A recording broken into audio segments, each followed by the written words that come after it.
This is Ben Willis with I Dig Trees. Hey Ben, how you doing? I'm doing great, Seb. How are you?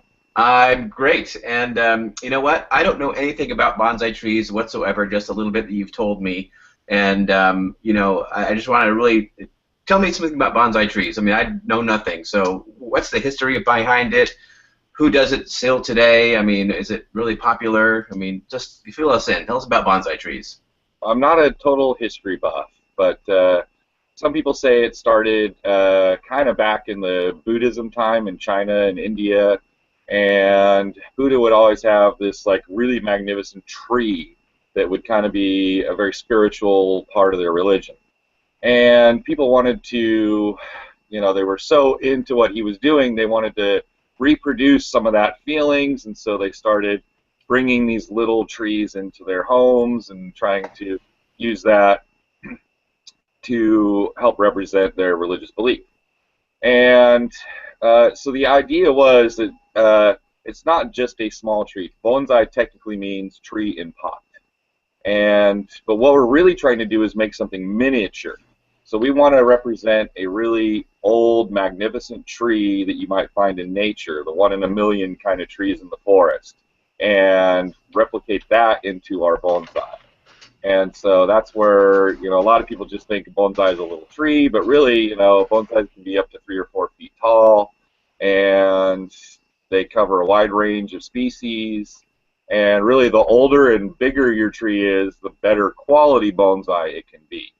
So I kind of started in Japan, and then Japanese took over a couple thousand years ago and really took the art to a new level where they really wanted to get into the displaying the best possible spirit of the tree. So in Chinese bonsai, you'll see figurines, you'll see landscapes, and lots of kind of more unusual things. But in Japan, they kind of stick to just the single tree in the pot or a forest or a grouping. And right now, it's growing all over the world. Europe's been pretty big for a while, and the U.S. is kind of behind the rest of the world, but it's gaining in popularity here. People are starting to understand the art a lot better. There is an Artisan's Cup coming up in September this year in Portland, put on by one of the biggest bonsai artists in the country, Ryan Neal, and he's really trying to up the level of bonsai in the United States.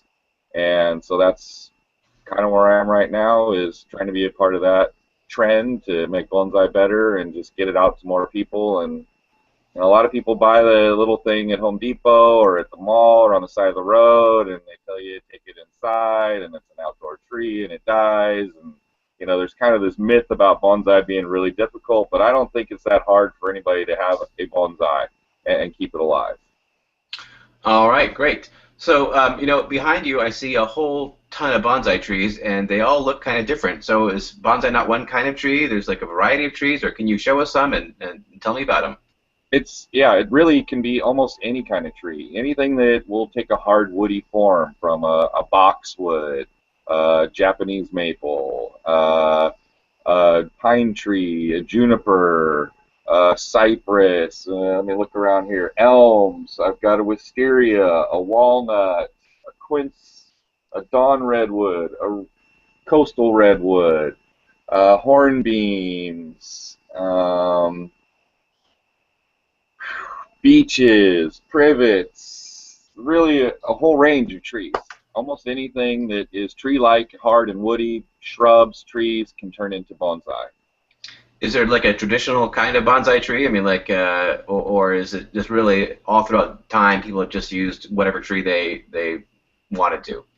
They say that the Cadillac of bonsai is the black pine, and it is regarded as pretty much the highest form of this bonsai art is what you'll see in black pines.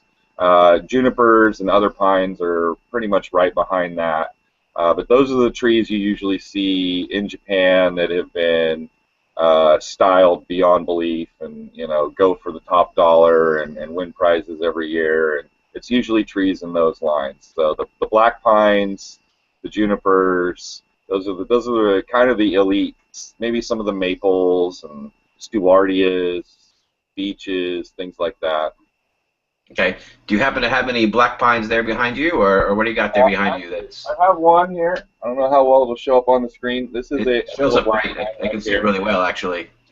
And right now, this guy is in a growing stage. So you see this exceptionally long branch here. Right. And what we're doing with this branch is just trying to let it grow so it will thicken up right here.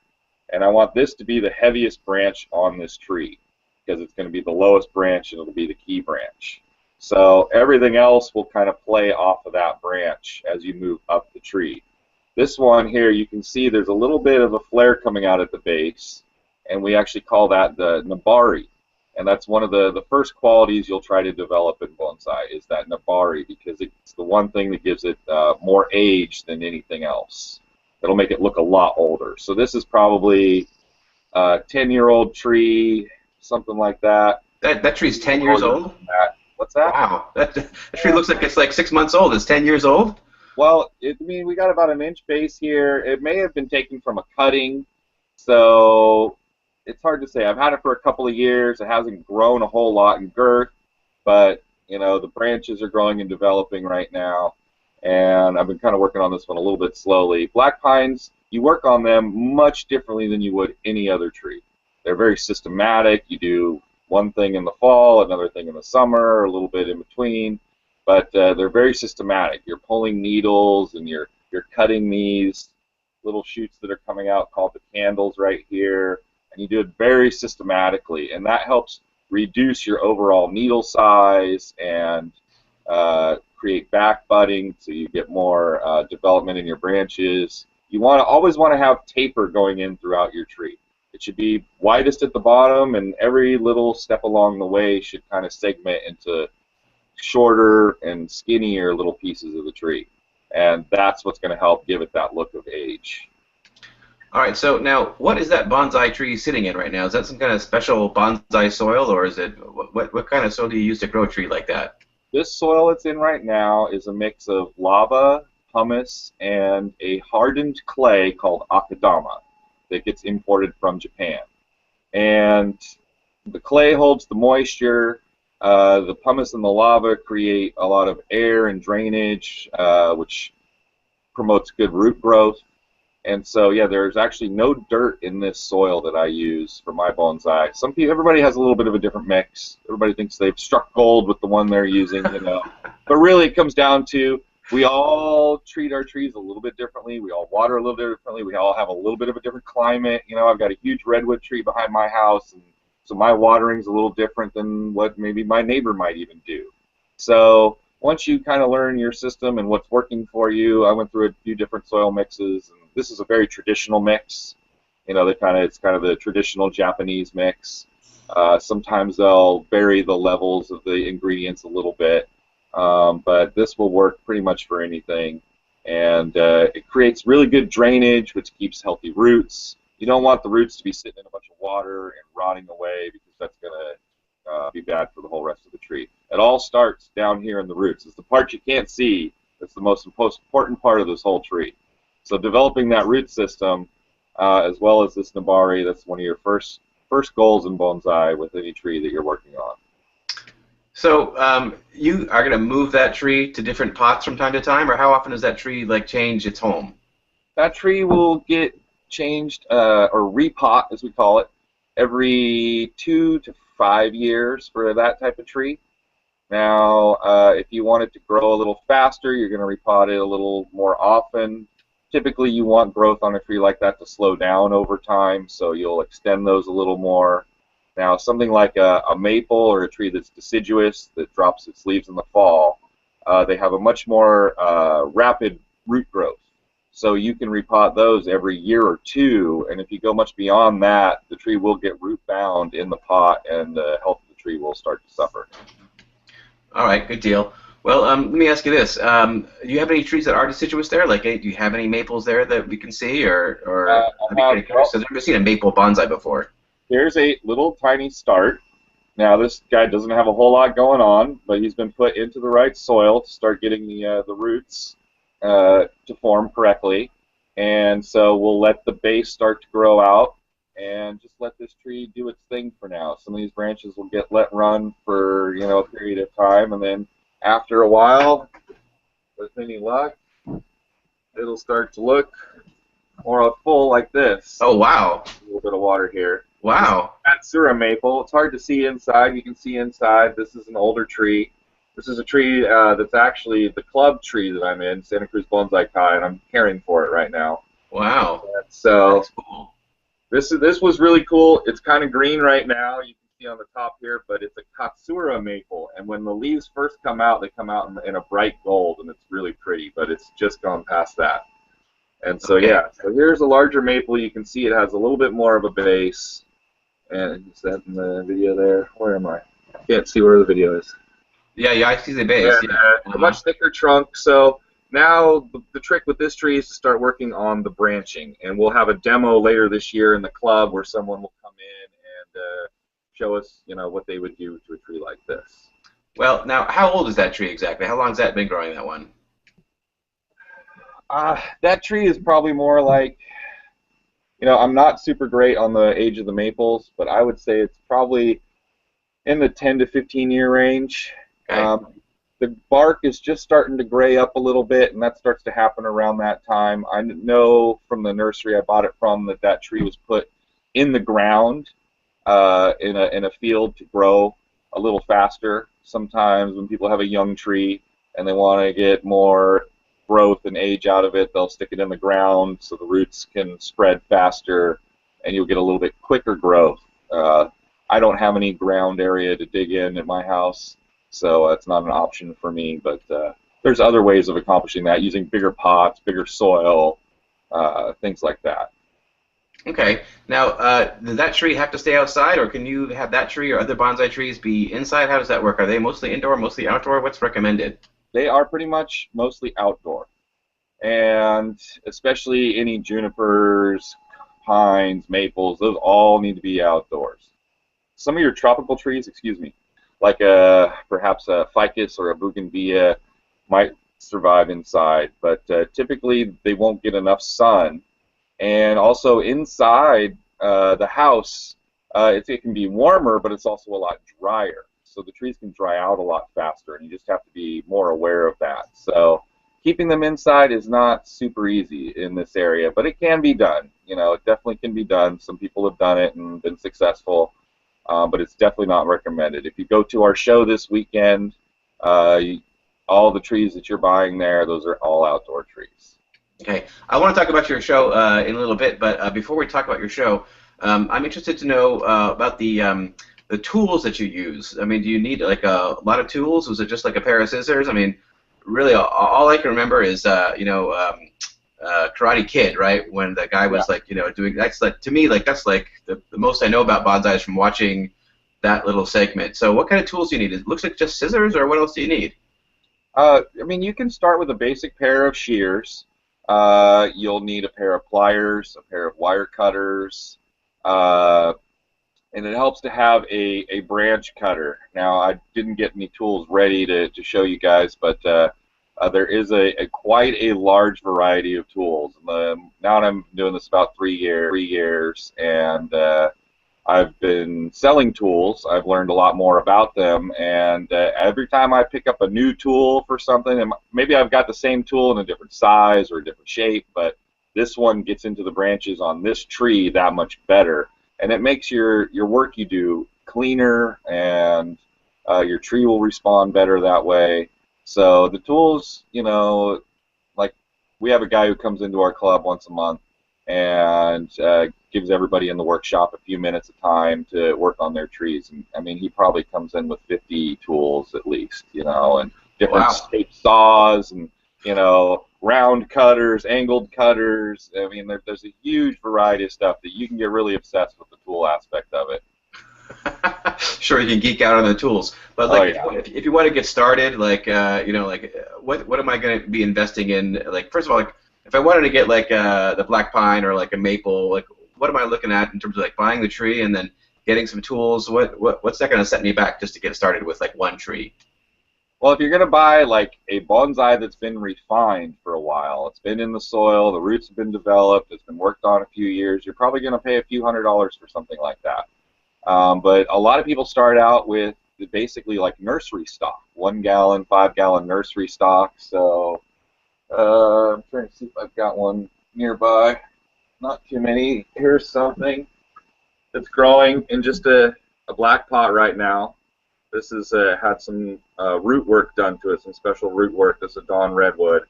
But you can pick up stuff from the nursery that looks just like this in a container similar to that and start it on its way to be a bonsai. And you can start working on the top of the tree and then repot it at the right time of the year. There is a right time of year usually to repot most trees. We're just coming out of the season for most of it right now.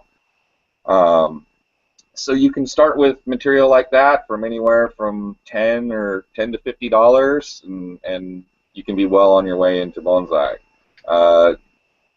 Really, there's a huge range, of prices for this stuff, and our club's pretty good at having a good range of stuff available. We have a couple auctions a year, which is where you can pick up material a fairly good price, and it helps support the club. And same thing happens at our show this year. We have a pretty good selection of material, and so it's all a matter of what you find. You go to the different clubs, all their shows, then usually there's a member sale area, and usually you can find trees that maybe they're not perfect, but they're great to start working on. One of the things that I did when I started was buy cheaper material, less expensive material, because I was afraid of killing stuff. You don't want to buy your first $300 tree and kill it the next week. You know what I mean? Right. So right. I've kind of worked up to trees of more value, and right now I'm actually kind of moving trees out of my collection so I can get things that are a little more refined, and because I know I can take care of them now. All right. So that last tree that you showed us, that was a Dawn Redwood, you said? Yeah, a Dawn Redwood. And if you're not familiar with those, that is a deciduous tree, and the leaves will turn bright, almost like the color of dawn. This bright orange in the fall, and then they will fall off, unlike the typical redwoods that we see here.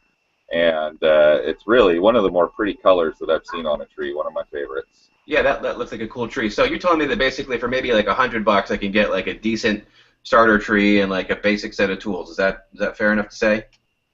Yeah, the tools, there's a huge range of tools. You can pay $400 or $500 for a single tool. Oh, wow. There's a brand of tools called Masakuni from Japan, and they're pretty much the elite standard in tools, and you can spend a very pretty penny on those, but you can also get very good tools in the $30 to $50 range. If you're really on a budget, you can find stuff on eBay fairly inexpensively. But thing I learned, it was smart to buy cheap trees when I started. It wasn't necessarily smart to buy cheap tools. Once you start moving into it, your first few tools is not going to be a big deal because you're learning. You're going to make a few mistakes along the way anyway, so it's not that big a deal. But as you start to get more into it, you're like, okay, I need a special tool. That's when you should start thinking about buying something of quality. I bought a number of tools that were at the, tried to skim by the best of the cheapest, and they all fell apart on me. So, right. So a poor man can't afford to buy cheap stuff. What's that? I said a poor man can't afford to buy cheap stuff. Unfortunately, you don't get into bonsai to save money. All right. Now listen. One other question I had is how much time do you have to devote to like that Dawn Redwood and that maple? Those to me look like really awesome trees that I might want to have around my house. What kind of time commitment am I looking at to take care of those and make them look really cool? The thing that will scare a lot of people in bonsai is that you start talking about time frames, and you start talking about 2-3 years for this, a couple years for that, and so that tree, I just repot that a couple of weeks ago, and when I was in the middle of repotting it, it turned out that the roots were part of the tree was buried, part of the trunk was buried, and I couldn't see that. And so the root system was actually much lower than I wanted it to be, and it was not a good place to actually show. So with that tree, I had to do a technique called ground layering or air layering, where I removed a section of the bark so I can grow new roots higher up on the trunk. and then once that happens, a year or two from now, the whole bottom will get cut off, and essentially it's like starting that over. So right now that tree is in a couple of year process. And the branches right now have been thinned out, so there's just a few main branches, and those will be developed a little bit during that time. But that tree in particular, because it had such a heavy root work type of thing done to it, it's going to be a couple of years, at least a year, maybe two, before any more real heavy work gets done on that. So that one's a little unique, but you could take a piece of nursery material, or a pre-bonsai material, as we call it, and work on that this year, right now, and then possibly repot it in the fall. You know, if you're going to be trimming it, you might spend a couple hours with it. I mean, and it's going to depend on the size, too. You know, you've got an average size tree, let's say about a foot tall. You know, it could take you a couple hours to go through and trim something like that. You know, something that when I do bonsai, I try to slow down. And that's one of the things I like about it. You know, I work long hours, I work hard, I have a side business, 2 kids, a couple dogs, you know, I'm a busy guy. So when I work on my bonsai, it's, you know, usually time that I've set aside late at night, or, you know, and I really want to focus on what I'm doing. I don't want to just go in and make a bunch of random decisions. You know, spin your tree around, you look at it, think about it a little while. So it can take a couple hours to work on a tree like that. When you repot, it could be anywhere from an hour, 2 hours. Wiring can take a little bit longer. Sometimes, you know, it could be 5 hours to wire a complete tree that size. So wiring is definitely one of the trickier parts, and one of the things that you need to develop your skills if you're going to stay in bonsai and try to make good trees.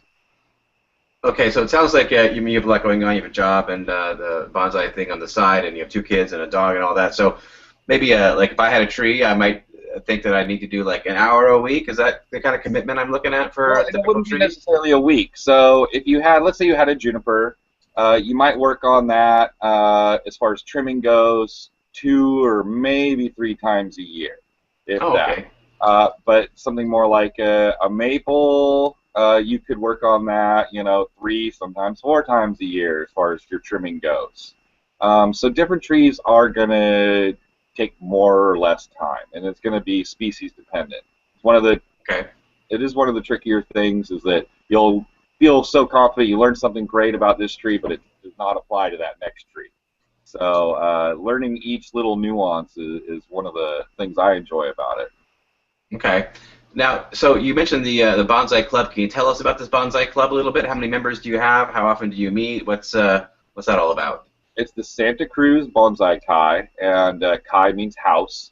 And this is our 27th year. I've been involved 2.5 years, and we have about 85 members, I think, right now. Not all of them are participating. We probably have about 50 members participating pretty regularly, and we meet twice a month, the 3rd Saturday of every month at the Live Oak Grange from 9 to noon, and that's our general meeting where we conduct a little bit of business and reach out to the club and, you know, just update everybody on the process. The board will meet before that meeting, and I'm on the board. I'm the vice president right now, and so we're always trying to find new ways to make bonsai exciting for people by booking new demos and things like that. So we'll have guest artists usually coming in about 7 times a year, 6 or 7 times a year, to those meetings and working on a tree like the maple I showed you earlier and teaching us something about the art of bonsai. We also do a couple of auctions, and we do a garden tour every year where we visit 2 or 3 members' homes and hang out and talk about bonsai and just get to know each other a little better. And what else do we do? And then we do sounds like a lot. No, it is a lot. Yeah, I've been a part of the program's development the last year, and you know, we did a show prep this last month. So how to display your bonsai trees, as we're coming into our show this weekend, and that's a big help to a lot of people. Next month, although it's a little late in the season, we are going to do a repotting demo. We do that once a year, so there's a lot of information to be learned at those meetings.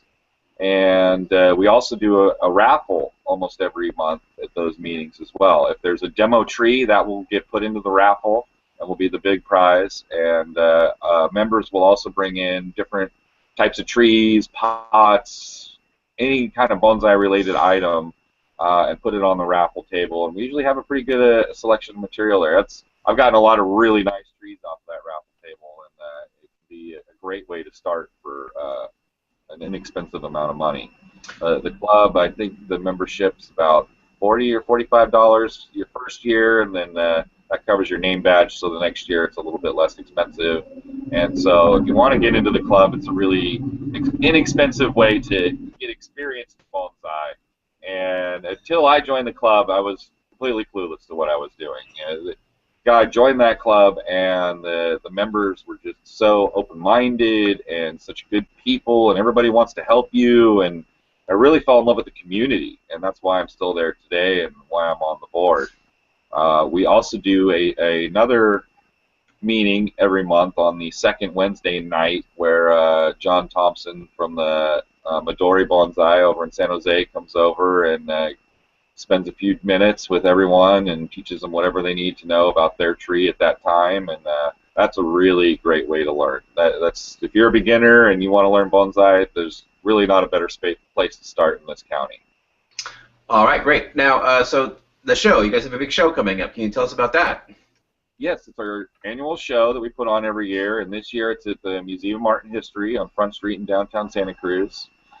And all the members are encouraged to show their trees, and most of them will, and we put on a really nice display. When you see my trees in my yard here, some of them are going to have excessive amounts of wire or maybe some raffia on a branch to help protect it from cracking on a heavy bend. But when you put stuff into the show, you try to minimize that as much as possible.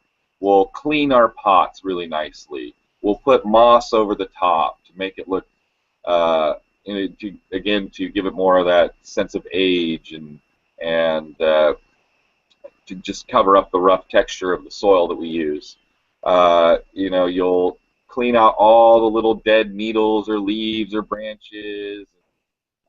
You'll put it on a really nice stand, and you'll put it together with a little accent plant. Maybe you'll hang a scroll behind it. So when you display your trees, you really take them to that next level, and it really is quite a show.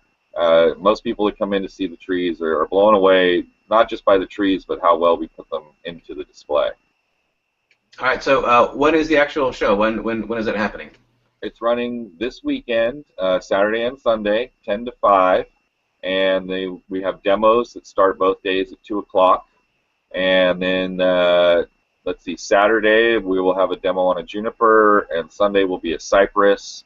A gentleman from the East Bay, Mike Costello, he will be doing our demos, and he's been in bonsai, I want to say around 15 years, started when he was about 14, and he's one of my favorites in the area as far as the young up-and-comers who really know what they're doing.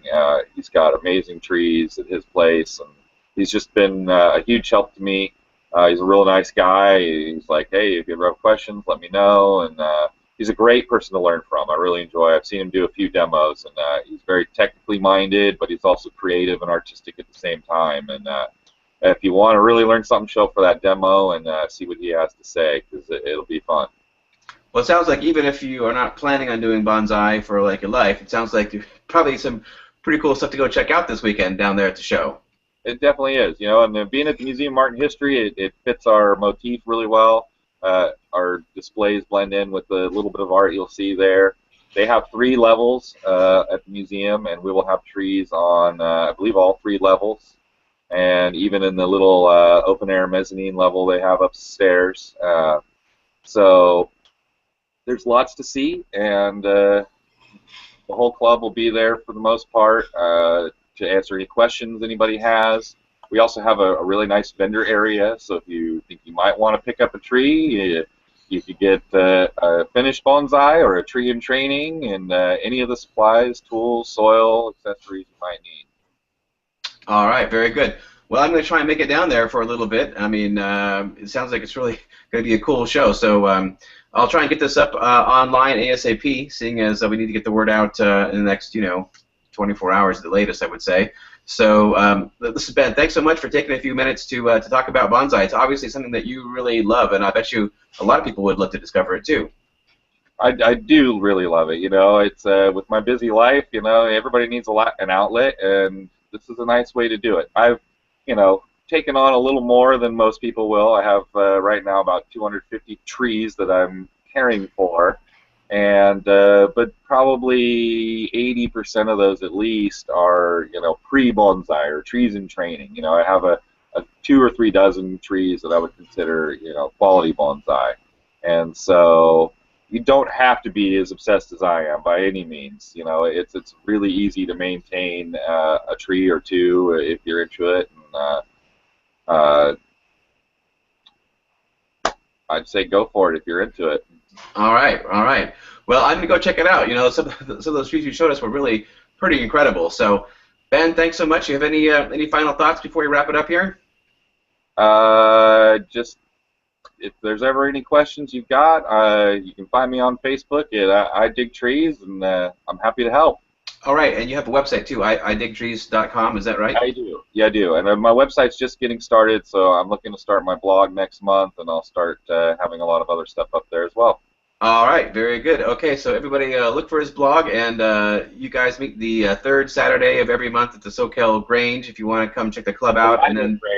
Live Oak Grange. Oh, the Live Oak Grange. Live Oak Grange, and then the Wednesday workshops are for members at the Aptos Grange. Oh, okay. All right. So you have every Wednesday at the Aptos Grange? Second Wednesday.